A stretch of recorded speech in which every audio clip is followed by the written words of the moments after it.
The driveway glittered with frost as I pulled in.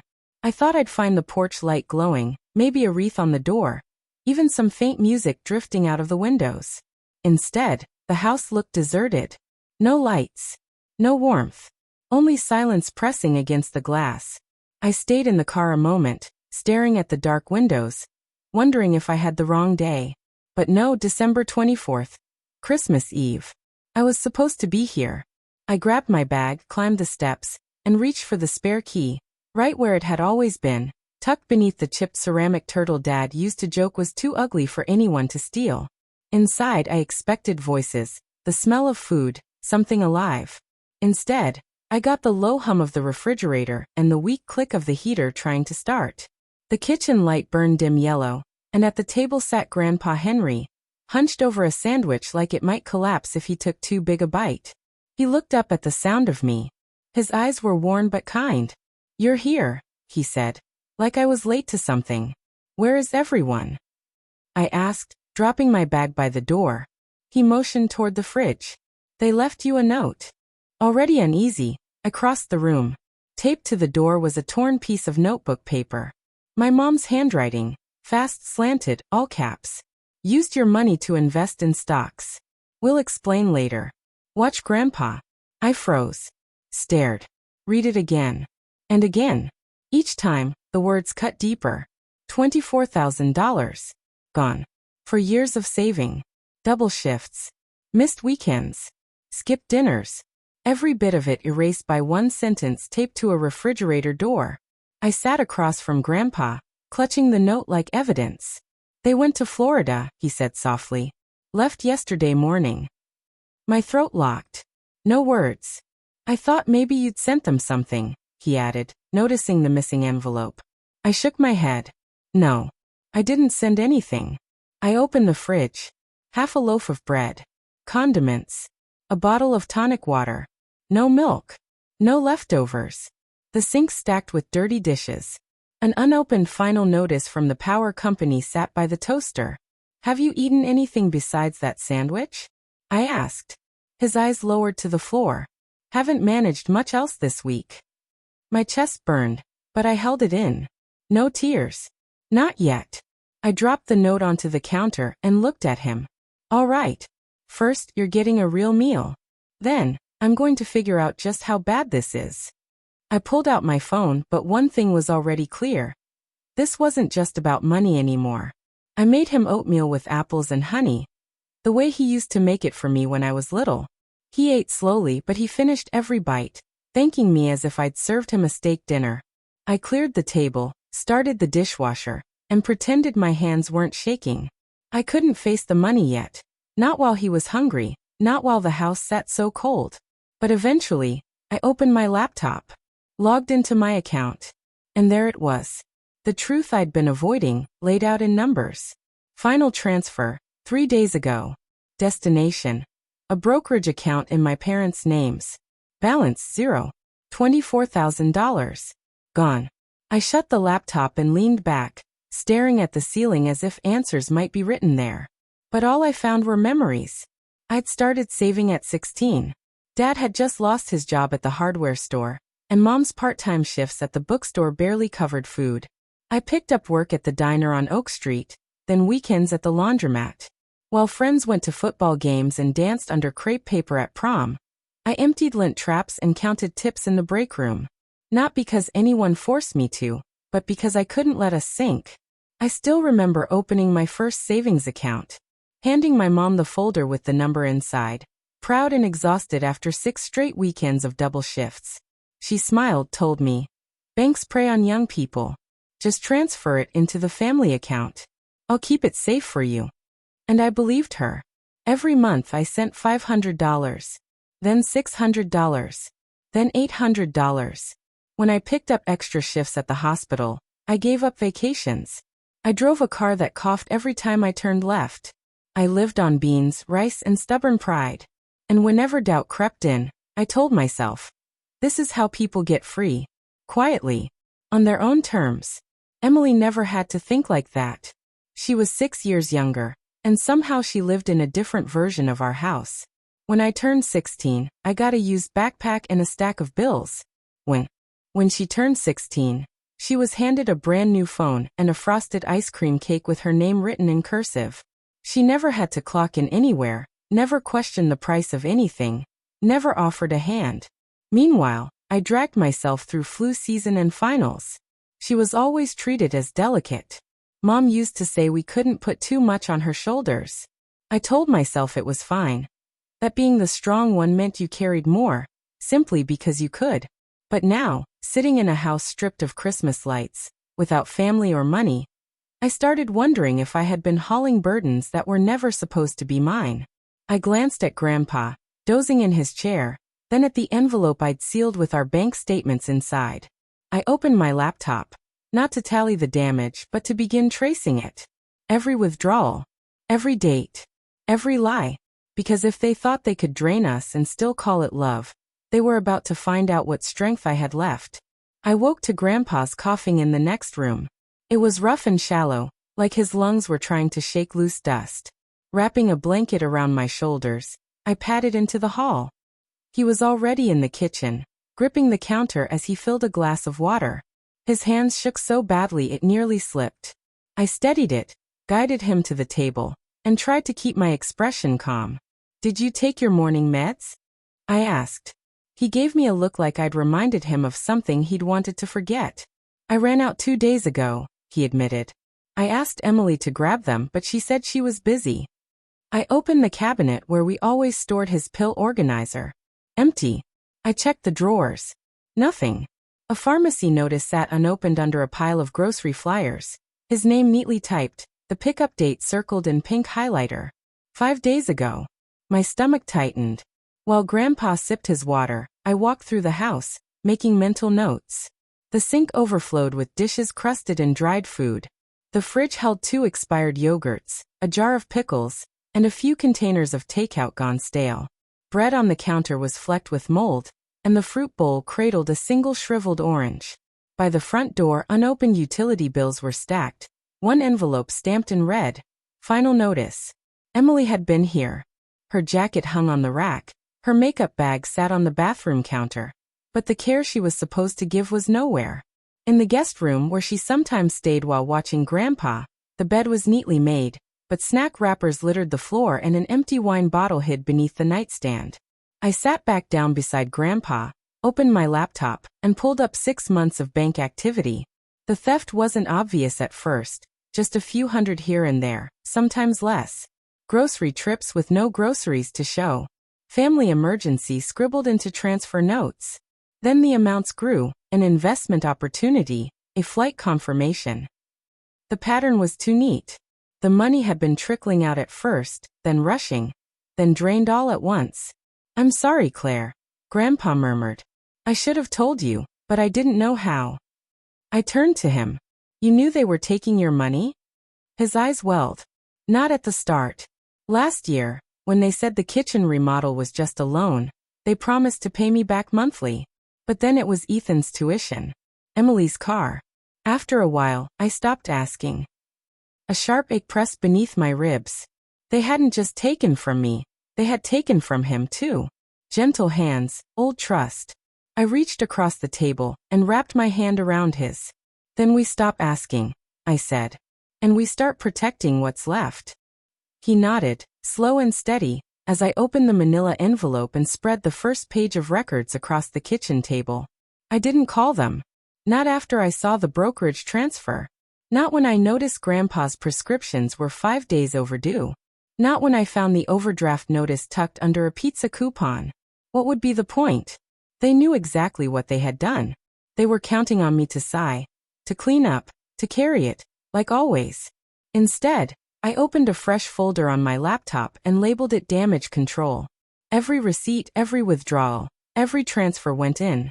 I took photos of the fridge, the moldy bread, the final notices. I scanned Grandpa's pharmacy slips, utility bills, the untouched prescription bag Emily had ignored. I saved screenshots of Mom's texts, lines like, "We're all in this together, and you're so responsible." It's inspiring. When I finished, I sent everything to Sarah. She replied within the hour. She always seemed to know when something was wrong. Back in college, She was the one who noticed when I lost 10 pounds during finals, or when I skipped dinner 3 nights straight. Now she was a corporate attorney in Chicago, but she still messaged me like we were roommates again, eating microwave burritos and deconstructing courtroom dramas. I told her everything. She skipped sympathy. You need to get power of attorney for your grandfather. Immediately. She sent me the forms. I printed them at the library down the street, slid them into a plastic sleeve, and brought them home. Grandpa read every line carefully. He didn't ask questions. He just looked at me, nodded, and signed. I should have done this a year ago, he said, pressing his palm over mine. We had it notarized at the pharmacy that same afternoon. I asked the tech if the rest of Grandpa's medications were ready. They weren't. Insurance hadn't cleared the refill.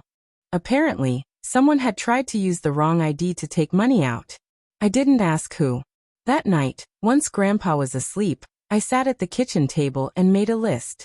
1. Cancel joint access. 2. Open fresh accounts. 3. Log every loss. 4. Cut off contact, at least until we had some leverage. When I opened Instagram, there they were, tagged in a photo. My mom in a floral wrap dress, cocktail in hand. My dad wearing sunglasses, a hotel towel draped around his neck.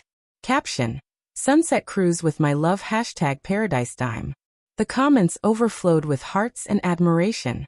People gushed about how cute they looked, how happy they seemed. I didn't comment. I didn't message. I just screenshotted it and filed it away as vacation financed by theft. By the next morning, I had shut down the account that once held my student loan savings. I redirected Grandpa's Social Security deposits to a brand new bank. I locked the mailbox and added passwords to every utility and medical account. When the pharmacist called again, I verified my identity and told them to deny anyone else access to Grandpa's file. I didn't yell. I didn't send long, angry texts. I simply made it impossible for them to reach anything else. After hanging up, I poured a glass of water, glanced at the neatly stacked folders on the table, and felt something I hadn't in days: control. And I knew when they finally came back, they wouldn't be returning to the same house they'd left. 3 days later, my father's name lit up on my phone. I let it ring out. He called again. And again. I finally picked up on the 4th try, not because I wanted to hear him, but because I wanted to gauge how desperate he sounded. "Claire," he said, breathless. "Thank God. We need to talk." I stayed silent. There was static, then a sharp exhale. The market dropped. We didn't see it coming. "It's complicated. We just need to get through this week. We'll fix everything. I promise." Silence stretched. In the background, faint waves, or maybe a fountain. I pictured him on a hotel balcony in Florida, still in swim trunks, sunburned and dazed. "We lost almost everything," he admitted. "The fund, it's gone." I looked down at Grandpa's bank folder on the table. Every document sorted into labeled sleeves. Medical, housing, legal, savings. All secured. All protected. "I just need to borrow enough to steady things," he continued. "We'll pay you back. It's temporary." I didn't speak. "Claire? You there?" I stood and walked to the front window. Rain fell steadily. The street was empty except for a neighbor's trash can tipped over by the wind. "You knew that money wasn't yours," I said finally. He faltered. "We were investing in our future, yours too. It wasn't selfish. We thought it would help everyone." "You thought I wouldn't notice," I corrected. Pause. "Look, we don't have time to argue. I just need you to send something. Please." I hung up. That night, after Grandpa was asleep, I typed up a notice on my laptop and sealed it in a manila envelope. Then I drove across town and taped it to their front door. Access revoked. Unauthorized withdrawals recorded. Repayment required. See attached terms. Inside, photocopies of account statements, the notarized affidavit granting me power of attorney, and a repayment plan. Fixed monthly amounts, annual interest, 0 tolerance for delay. I knew they wouldn't like it. That was the point. I didn't linger to see if their porch camera caught me. I wasn't there for confrontation. I just wanted it documented. They'd turned this into money, so I'd treat it as money, cold, measurable, enforceable. The next morning, my mom sent me a text. "What's going on? We need to talk." I didn't answer. They'd already had their chance.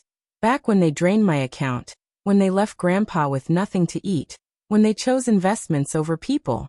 Instead, I spent the day arranging a home visit with Grandpa's new doctor and finalizing his move to the assisted living center near my place in Seattle. We'd toured it virtually together on my phone. Afterward, he quietly murmured, "Looks peaceful," then folded his hands and gave a single nod. That evening, we sat together in the living room. He told me how he first met Grandma at a diner after her nursing shift. He said she never raised her voice, but she never gave in either. "You remind me of her," he added, his voice rougher than usual. I just smiled. I didn't reply. My thoughts were fixed on what was coming, because my parents were due back in 2 days. For the first time, I wasn't afraid of what would happen when they walked through that door. They returned 2 hours earlier than expected. Dad's truck pulled in first, then Mom's car. No luggage. No greetings. Just tension radiating from them like heat off asphalt. I opened the door before they could knock. Mom brushed past me without a word. Dad followed close behind, jaw tight. "What the hell is this?" he demanded, holding the envelope I'd left on their door as if it were poison. Mom tossed her purse onto the couch. "You embarrassed us. The neighbors saw. You couldn't wait until we got back?" "I waited years," I said quietly. "Don't get self-righteous," Dad snapped. "We were trying to help you. That money wasn't stolen. It was redirected. You'll get it back." "No," I said. "I won't. And even if I did, that's not the issue." Grandpa came into the room then, leaning on his cane. He didn't speak right away, just stood there, watching us like a judge waiting for silence. "You're being manipulated," Mom said to him. "She's filling your head with." "You already took everything," Grandpa cut in, his voice calm but steady. "She's only giving it shape." The room went still. Mom blinked, as if she hadn't heard correctly. "We did what we had to for the family. We were under pressure." "You were reckless," I said. "And you made everyone else pay for it." Mom's voice cracked. "How can you be so cold, after all we've done for you?" I really looked at her then, and realized she still believed that enabling, manipulating, and draining our accounts counted as love. "This isn't revenge," I said. "It's responsibility, the kind you never taught us." Dad opened his mouth to argue, but Grandpa lifted a hand. "That's enough." No one spoke after that. My parents stood there in the living room like strangers in someone else's home. For the first time, it felt like mine. I looked at Grandpa, then at the stack of documents waiting on the table. We were ready. 2 weeks later, Grandpa moved into his new place. At Pine Grove, the staff already knew his name when we arrived. His room had sunlight, a recliner by the window, enough space for his crossword puzzles, and Grandma's photo still by his bed. I visited every other day, sometimes with groceries, sometimes just to sit and listen. He told me he didn't miss the house, only the quiet moments it used to hold. My parents never called. Emily didn't reach out either. A month later, I heard the house was on the market. The listing read, "Great Bones needs updates." I didn't disagree. Meanwhile, I started rebuilding my savings. Small deposits, this time, into an account only I could touch. Some nights I picked up extra shifts. Other nights I sat cross-legged on my apartment floor, surrounded by papers, sketching out the life I was finally free to claim. One morning on my way to work, I drove past the old house. A crooked for sale sign leaned in the yard. The windows were empty.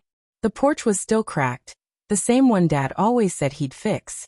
I didn't slow down, but I did smile. Some houses aren't homes, and some families only teach you what never to become. Claire's journey became a lesson in responsibility, boundaries, and reclaiming ownership of her life. She once trusted her parents with her savings, only to discover they had misused $24,000, leaving both her and Grandpa Henry neglected. That betrayal forced her to confront the imbalance in their family dynamic, how she carried burdens while her sister Emily was spared. Instead of surrendering to anger or despair, Claire took decisive steps, securing power of attorney, protecting Grandpa's assets, and recording the financial damage. She learned that love doesn't excuse manipulation or theft, and that true responsibility means protecting herself and those who rely on her. By cutting ties with her parents' recklessness and taking control, Claire redefined family, not as obligation, but as mutual care. She learned to set boundaries, prioritize stability, and build a future on her own terms. The for sale sign outside the old house became her symbol of freedom, a reminder that some families don't teach you what to emulate, but what to rise above.